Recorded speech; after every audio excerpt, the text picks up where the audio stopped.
This is Back to the Bible with pastor and Bible teacher Bryan Clark. The Christian life isn't a mountaintop experience every day, or even most days. So what do you do with all those days in between? Bryan shares Elijah's story of faith and doubt in today's message. Afterwards, he'll join Arnie, Cole, and Cara Whitney in studio to discuss some important principles for your life. Now let's go to Bryan Clark for today's message. For those of you that perhaps struggle with insomnia, there is help coming. Thinking about writing my autobiography. It's guaranteed to put anybody to sleep.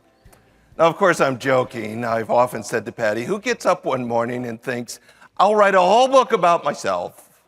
But if I did, this is what it would be like. Chapter 1, I got up, ate a bagel, cup of coffee, drove to town, worked my job, went home, ate some supper, piddled around the acreage, went to bed. Chapter 2, I went to cherry on top. Like always, I had vanilla. Went to the coffee shop, had a plain cup of coffee, went home, went to bed. Chapter 3, I got up, had a bagel, cup of coffee, drove to town, did my job, drove home, piddled a little on the acreage, went to bed. You kind of get the idea. Have you ever thought about how much of your life is invested in the very ordinary, the mundane, the routine, the everyday stuff of life? Actually, it's the overwhelming majority of your life.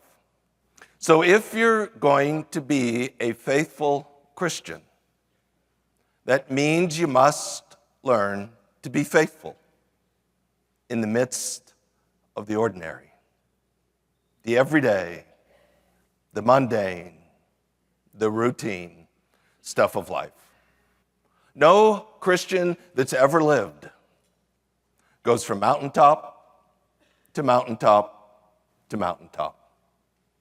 You say, well, wait a minute. What about some of those great men of faith from the Bible, like the Apostle Paul? Actually, if you really do a study on his life, there were a handful of mountain moments.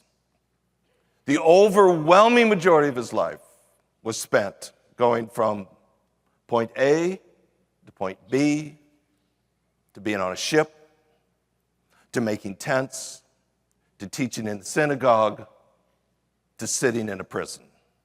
You say, well, what about Moses? Yeah, what about Moses? He lived 120 years. Just go back and reread the story. There's a handful of moments out of 120 years. The overwhelming majority of his life was the everyday stuff of life. I've often wondered if maybe God limits our mountaintop moments because of what those moments do to us. How they mess up our heads and cause us to lose perspective. In our story, Elijah experiences one of the greatest mountaintop moments in all of the Old Testament. Yet what follows immediately might shock you. If you have a Bible, turn with us to 1 Kings chapter 18. Just to give you a little background, this story would have occurred long before King Manasseh. Ahab is a wicked king, and he's king in the north in Israel. He marries a queen by the name of Jezebel, who is also wicked, but very powerful. There's been 3 years of drought in the land, and the land is experiencing a famine. There's tension between King Ahab and Elijah, because Ahab thinks it's Elijah's fault. So the prophet Obadiah arranges a rendezvous between King Ahab and Elijah. That's where we pick up the story in verse 17. When Ahab saw Elijah, Ahab said to him, "Is this you, you troubler of Israel?" He said, "I have not troubled Israel, but you and your father's house have, because you have forsaken the commandments of the Lord, and you have followed the Baals. Now then, send and gather to me all Israel at Mount Carmel, together with 450 prophets of Baal and 400 prophets of the Asherah, who eat at Jezebel's table." So they have their little meeting, and Ahab says to Elijah, "So you're the troublemaker." And Elijah says, "Listen, fella, I'm not the problem here. You're the troublemaker, because you have led the people far from God." And says, "How about we have a little contest, and we'll settle this once and for all." The idea of the prophets of Baal that sat at the table of Jezebel is a way of saying this was an all-star team of prophets. The best of the best sat at her table. So what he's saying is, you pick 450 of your all-star prophets, and let's have it out once and for all. So Ahab sent a message among the sons of Israel and brought the prophets together at Mount Carmel. Elijah came near to all the people and said, "How long will you hesitate between two opinions? If the Lord is God, follow him. If Baal, follow him." But the people did not answer him a word. Then Elijah said to the people, "I alone am left, a prophet of the Lord, but Baal's prophets are 450 men. Now let them give us 2 oxen, and let them choose 1 ox for themselves, cut it up and place it on the wood, and put no fire under it. And I will prepare the other ox and lay it on the wood, and I will not put a fire under it. Then you call on the name of your God, and I will call on the name of the Lord, and the God who answers by fire, he is God." And all the people said, "This is a good idea." In very Joshua-like language, Elijah says, "How long are you going to be torn between the pagans and Yahweh God?" and suggests a contest. The idea of Mount Carmel, that is home field advantage for the pagans. That's where a lot of their activity took place. So what Elijah is saying is, pick 450 of your best prophets. We'll give you the home field advantage, and we'll see what happens. We'll both set up an altar. We'll both call to our gods for fire. Whichever God shows up, that God is God. And the people say, "We like that. Let's do it." You're listening to Back to the Bible. If you'd like to listen again, visit backtothebible.org.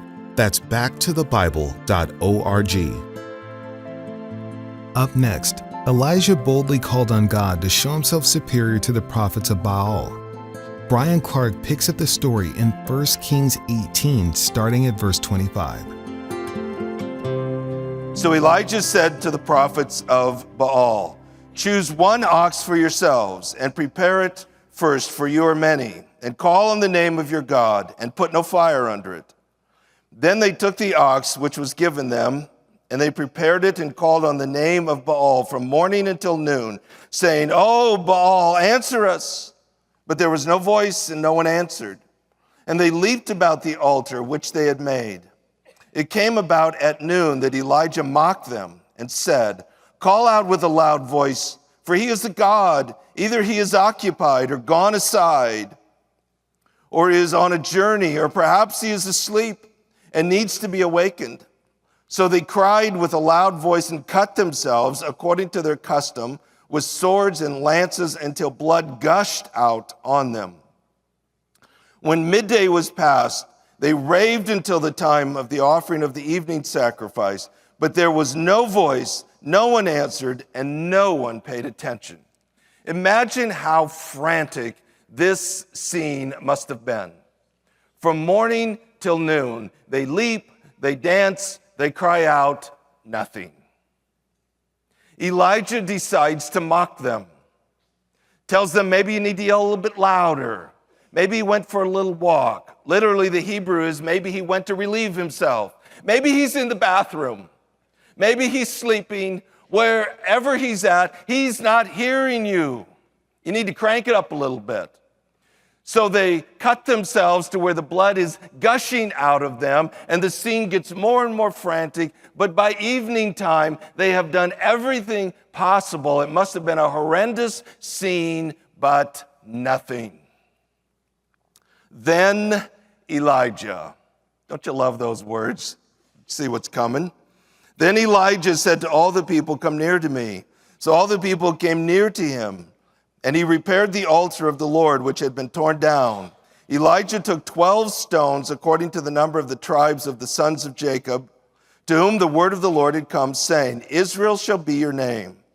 So with the stones he built an altar in the name of the Lord. And he made a trench around the altar, large enough to hold 2 measures of seed. Then he arranged the wood and cut the ox in pieces and laid it on the wood. And he said, "Fill 4 pitchers with water and pour it on the burnt offering and on the wood." He said, "Do it a second time," and they did it a second time. And he said, "Do it a third time," and they did it a third time. The water flowed around the altar, and he also filled the trench with water. So it's already 450 to 1, with the pagans having a home field advantage. But Elijah says, let's up the ante a little bit. So he repairs the altar, gets 12 stones representing the 12 tribes of Israel. Again, the reminder that Yahweh is the God of the Hebrews.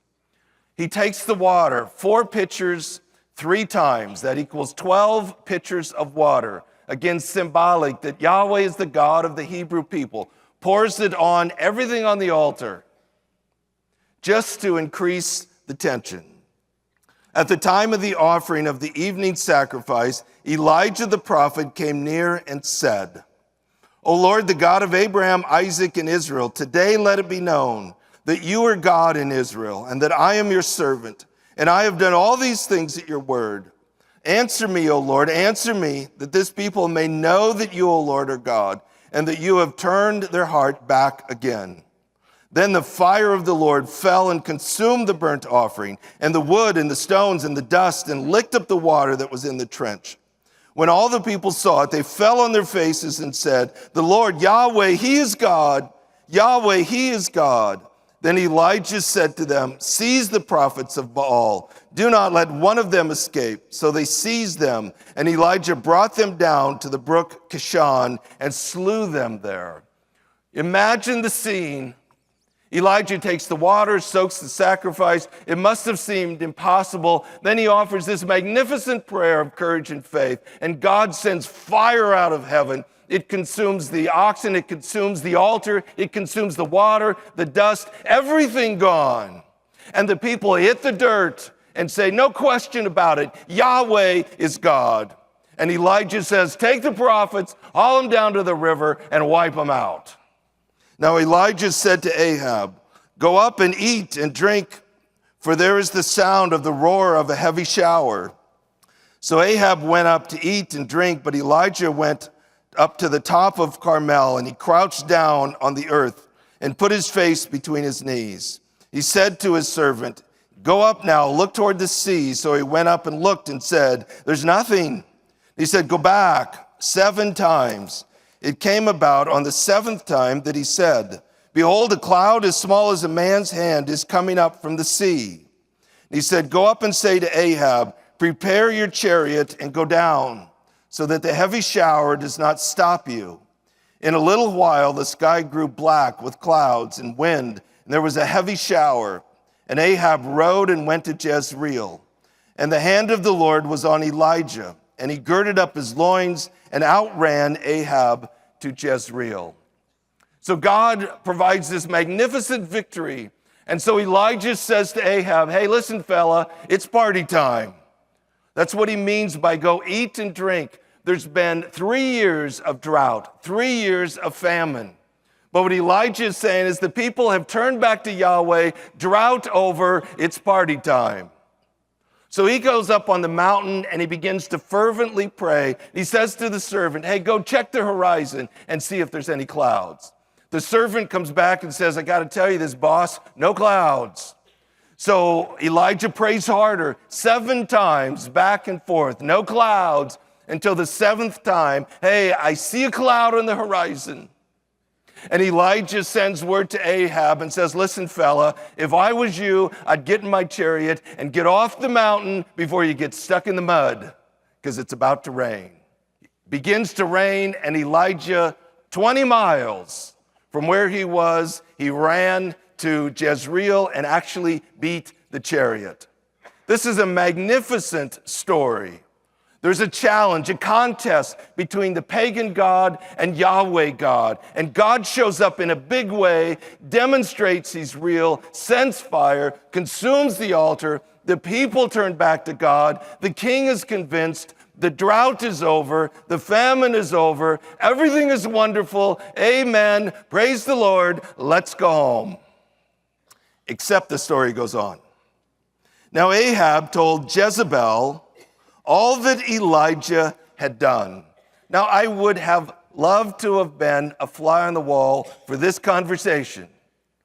When Ahab comes home and says, honey, I don't know quite how to tell you this, but the 450 of your best prophets, they're gone. They're not coming home for supper.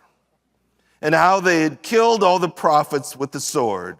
Then Jezebel sent a message to Elijah saying, so may the gods do to me and even more if I do not make your life as the life of one of them by tomorrow about this time. Jezebel is furious. Elijah has killed 450 of her best prophets. So she sends word to Elijah and says, listen, fella, you got 24 hours. If you aren't out of town, we're going to kill you. Now I'm thinking, this is no problem. Elijah just went up against 450 prophets, 450 to 1, giving them the home field advantage. This is no problem. He should just pray for God to send fire down on Jezebel's head and burn her hair off. You know, that'll show her. Verse 3, and he was afraid and arose and ran for his life. I mean, what is up with that? A lot of questions around why didn't Jezebel just kill him? Why did she give him the chance to flee? And most believe because if she'd have just killed Elijah, she'd have made him a martyr.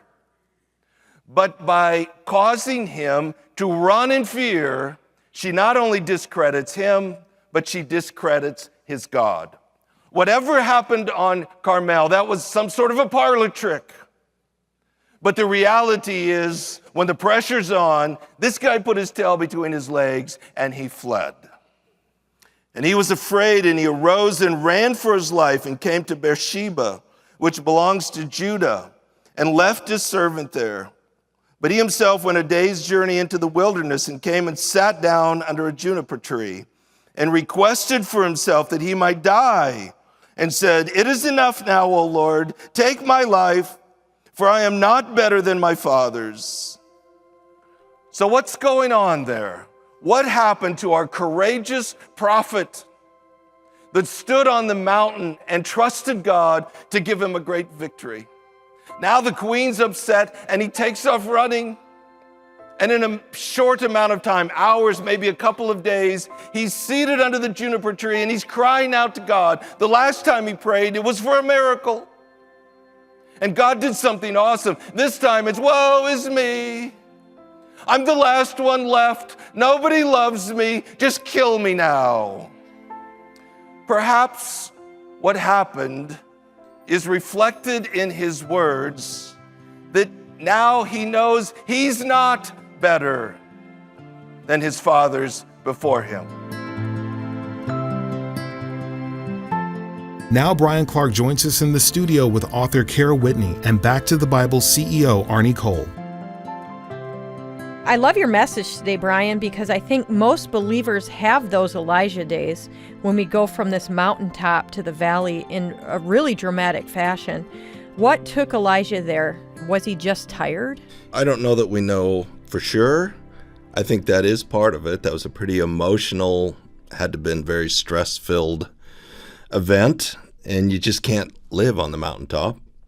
So on the way down, you're often vulnerable to the enemy's attack. So I think he was probably emotionally tired, he was physically tired. I think in those moments you just aren't really expecting the attack. And I think it's helpful for all of us to remember on the way down the mountain, we're pretty vulnerable. Does that compare to your past message with Noah when he comes out of the ship and then he's just like, what? Yeah, careless. I think very similar. Kind of the same thing. Okay. So do we need to look for similar patterns in our lives and prepare so we don't despair?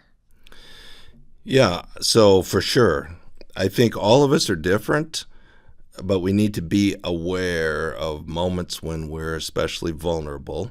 So just my personality, I don't have big highs, so I don't have big lows, but I do know moments when I'm more vulnerable and have to be more aware of that. And the more awareness, the better we can prepare. So some personalities may be more prone?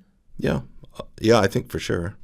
So Elijah starts out very boldly. I mean, can you imagine having a contest and initiate that contest? And this is tricky because it seems like it would have an easy answer, but it really doesn't, does it? What can we learn from this? I mean, would you do this today? I would not. So it is a very unique story. Yes. I don't think the intent of the passage is that it's some sort of a model to follow, that we should go out and do the same thing. But I think what we do see and what we've talked about so much is he did believe. He did believe what he said he believed, and that led to this really unimaginable challenge with the belief that God would come through. And I think figuring out what that looks like for us, but you believe it enough to take the necessary steps of faith. God worked in this extraordinary way through Elijah's prayer. I mean, people were falling down on their faces and worshiping God. God's action on behalf of our prayers can bring the same reaction from people, but we have to remember, I think, to give God the glory and not take it for ourselves. Yeah, so I think it's a reminder that real steps of faith can create opportunities for God to reveal himself. If his children just always play it safe, then what's the God factor? And how do people see that?